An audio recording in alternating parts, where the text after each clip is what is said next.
सारे बैंकों को ये दिशा निर्देश होता है कि ये हमारा गाइडलाइन है, इस गाइडलाइन के तहत आप काम करें। हमारा उद्देश्य कहीं से भी ये नहीं रहता है कि हमारे जो कस्टमर्स हैं हम उनको हराश करें, हम उनको प्रताड़ित करें। और जिस तरह से वसूली बैंकों के द्वारा की जा रही है वो कहीं से भी उचित नहीं है। चेक रिटर्न के नाम पर उनसे 254 रुपया, 358 रुपया चार्जेज लिए जाते हैं। मिनिमम बैलेंस के नाम पर उनसे चार्जेज लिया जा रहा है और एसएमएस भेजने के नाम पर गलत चार्जेस लिया जा रहा है। 4 से ज़्यादा ट्रांजैक्शन होते हैं तो उस पर भी चार्जेस लिया जा रहा है। ये कहीं ना कहीं से गलत है। जब हम अपनी सेवाएं देते हैं तो इस सब का हमें ध्यान रखना चाहिए। और कम से कम आप प्राइवेट बैंक में जाएंगे तो इसका प्रभाव और देखेंगे बहुत ज़्यादा है, क्या है कि वो ट्रांसपेरेंसी को मेंटेन नहीं करते हैं और अनाप शनाप चार्जेज, आपको लेज़र कीपिंग चार्ज लगता है, आपको स्टेटमेंट का चार्ज लगता है, आपको मिनिमम बैलेंस का चार्ज लगता है। आप 10,000 से कम में अकाउंट नहीं खोल पाएंगे तो गरीब आखिर जाएगा कहाँ? गरीब को 100, 200, 500, 600, 1000 रुपये तक का भी रखने का प्रावधान होना चाहिए, जो कि हम लोग कर रहे हैं सरकारी बैंक।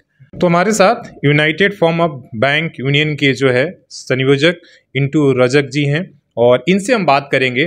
पिछले दिनों सर आप लोग निजीकरण का लेकर विरोध कर रहे थे और लेकिन सबसे ज़्यादा हमने देखा जो हमने आपका इंटरव्यू किया, आप लोगों से बातचीत किया, उसमें आम आदमी काफ़ी नाराज रहता है बैंकों, सरकारी, खासकर सरकारी बैंकों से कि भाई बैंक वाले तो अनाप शनाप जो है पैसे काट रहे हैं।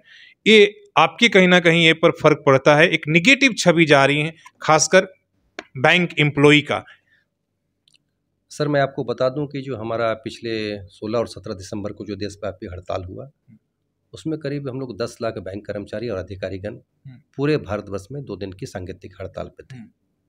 और ये हड़ताल की सूचना जो होती है हम लेबर कमिश्नर के माध्यम से सरकार को जानकारी देते हैं, आईबीए को जानकारी देते हैं और बैंक मैनेजमेंट को भी जानकारी देते हैं।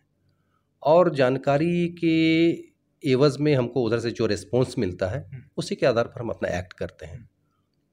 तो ये जो हमारा 16 और 17 दिसंबर का हड़ताल था ये निजीकरण के विरोध में था।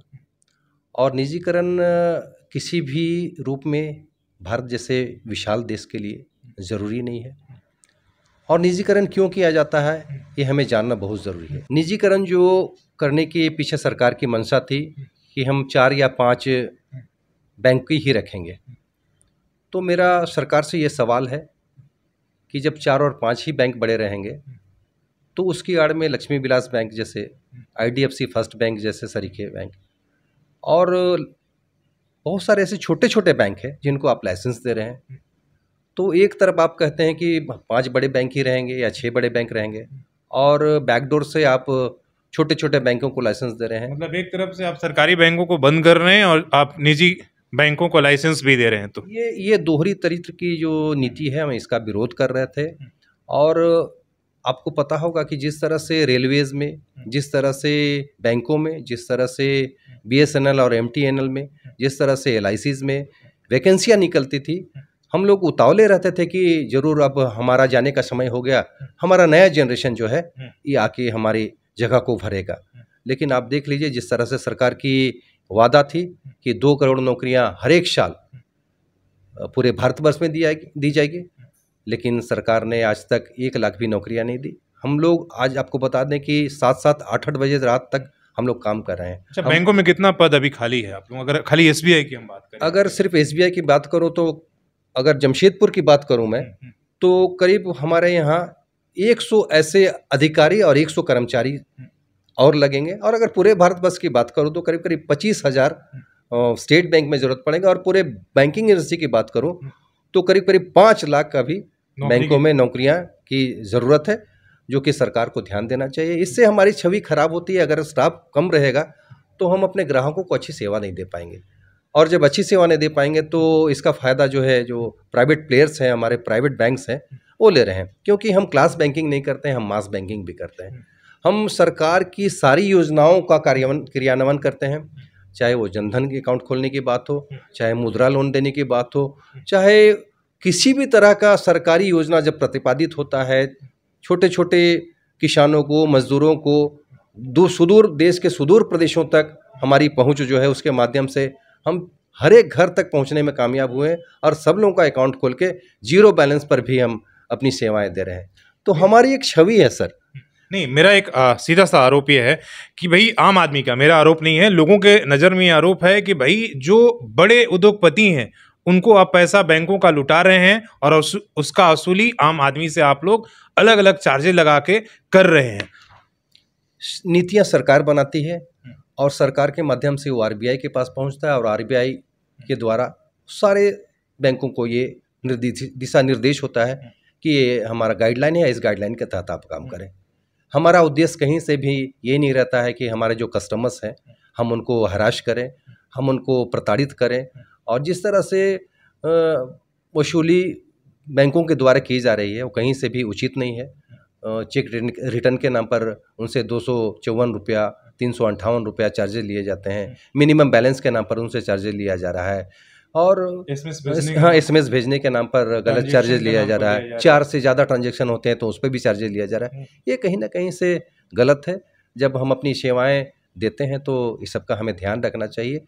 और कम से कम आप प्राइवेट बैंक में जाएंगे तो इसका प्रभाव और देखेंगे बहुत ज़्यादा है, क्या है कि वो ट्रांसपेरेंसी को मेंटेन नहीं करते हैं और अनाप शनाप चार्जेस, आपको लेज़र कीपिंग चार्ज लगता है, आपको स्टेटमेंट का चार्ज लगता है, आपको मिनिमम बैलेंस का चार्ज लगता है। आप 10,000 से कम में अकाउंट नहीं खोल पाएंगे तो गरीब आखिर जाएगा कहाँ? गरीब को 100, 200, 500, 600, 1000 रुपये तक का भी रखने का प्रावधान होना चाहिए, जो कि हम लोग कर रहे हैं सरकारी बैंक। जब ये बैंक, सरकार की मंशा ये थी कि हर एक गाँव तक, हर एक लोगों तक बैंक पहुँचे, तो उसको पहुँचाने में हम लोगों ने जनधन के तहत काम किया है।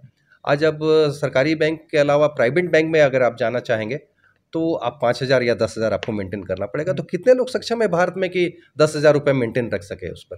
एक पिछले दिनों रिपोर्ट ये आई कि भाई एक तरफ तो विजय माल्या जी 10,000 करोड़ लेकर भाग गए, नीरव मोदी जी भाग गए, मेहुल चोकसी जी भाग गए, अगर टोटल जोड़ जाए तो 1 लाख करोड़ से भी ज़्यादा पैसे लेकर भाग गए। और दूसरी तरफ मिनिमम बैलेंस के नाम पर बैंकों ने उससे ज़्यादा पैसा कमा लिया। तो कहीं ना कहीं तो आपकी छवि जो है बैंकों की एक निगेटिव, नकारात्मक जा रही है ना? जिस तरह से सरकार हम पर दबाव बनाती है कि आपको लोन करना है, आपको इंडस्ट्री को लोन करना है, आपको एसएमएसई को लोन करना है, तो वैसी स्थिति में हम लोग भी सरकार की नियम को मानने के लिए बाध्य हैं। लेकिन हमारा एक चीज़ और कहना है कि ये पैसा जो है हमारे कस्टमर्स का है। हम गलत दिशा पर जाकर उन्हें लोन नहीं कर सकते हैं। लेकिन जो सरकारी दिशा निर्देश हमारे पास पहुंचता है उसके आधार पर जब हम लोन करते हैं, उनके गाइडलाइन को मानते हैं, तो सरकार की भी ये जिम्मेदारी होनी चाहिए कि जब वो हमसे पैसा लेते हैं तो उससे रिकवरी किया जाए। क्योंकि हमारे पास तो प्रशासनिक पावर नहीं है। हम तो कहीं ना कहीं प्रशासन से ही हेल्प लेकर उसको अरेस्ट करने की बात करेंगे, उनसे सेटलमेंट की बात करेंगे। लेकिन ये सारे लोग जो आज 13 घराने हैं, उसमें भूषण स्टील, एसआर, एमटेक, आलोक, ये सब बहुत सारे इंडस्ट्रियलिस्ट हैं बड़े बड़े, जो हमारे यहाँ से पैसा लेके जानबूझकर पैसा नहीं दे रहे हैं।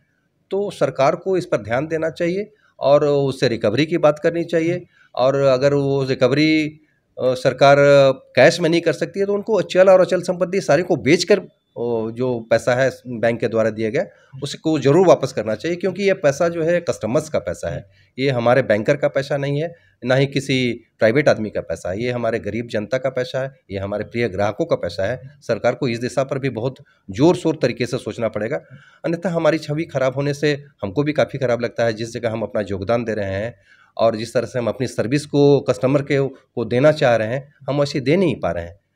हमारी स्थिति जो है आज ऐसी हो गई है कि हमें, हमारी महिला सहकर्मियों को भी, हमारे पुरुष सहकर्मियों को काफ़ी देर तक रुक के काम करना पड़ता है। जब ये रिक्रूटमेंट अच्छे ढंग से होता, लगातार भर्तियां होती रहती, तो समाज के गरीब, समाज के पढ़े लिखे लोग, समाज के सक्षम लोग हमारे बैंकों में आकर काम करते थे। हम लोगों ने इसी दिन के लिए सोचा था कि पहले आप जानते होंगे किस तरह से वैकेंसियाँ निकलती थी, वो वैकेंसियाँ पूरी तरह से बंद हो गई है।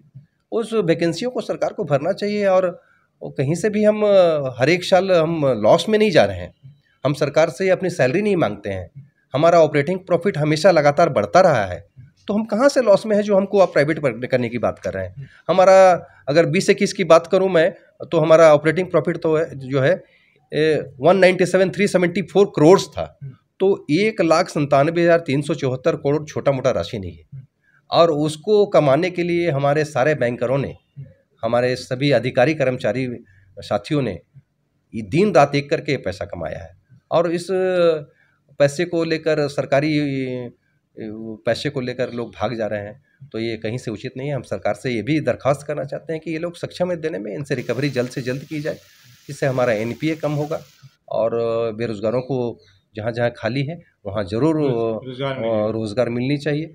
और जिस तरह से हमारा काम हम पर दबाव बढ़ता जा रहा है और जिस तरह से हमारी सर्विस खराब होती जा रही है, इसे बहुत चिंता की बात है और सरकार को जरूर सोचना चाहिए। चलिए, धन्यवाद रजक जी, आपने काफ़ी जो है महत्वपूर्ण बातें रखी और इस बातों को समझना होगा कि जो बैंक में काम करने वाले लोग हैं वो नहीं चाहते हैं कि आम आदमी या चाहे उनके कस्टमर को किसी तरह का दिक्कत हो और उन पर गैर जरूरी तरह का जो है रेवेन्यू या टैक्सेस या जिस तरीके से चार्जेस लगाकर वसूला जाए, बल्कि ये तय तो आरबीआई और सरकार को करना है कि किस तरह का चार्जेस लगेगा या नहीं लगेगा। हम आगे भी बात करेंगे और पूरी चीज़ों को आपको समझाएंगे कि किस तरीके से बैंक जो है एक तरफ से वो घाटे में नहीं है, बल्कि बड़े बड़े हमारे देश के जो उद्योगपति हैं, जो बिग शॉट्स हैं, वो बैंकों का, आम आदमी का जो पैसा है वो लेकर रफू चक्कर हो रहे हैं। और दूसरी तरफ मजबूरी में कहीं ना कहीं बैंक इस तरह के चार्जेस, ट्रांजैक्शन से लेकर आपके एटीएम चार्जेस, कैश निकालने से और ये तक तमाम तरह के अलग अलग चार्जेस लगाए, जिस पर आम आदमी के सेहत पर फर्क पड़ रहा है।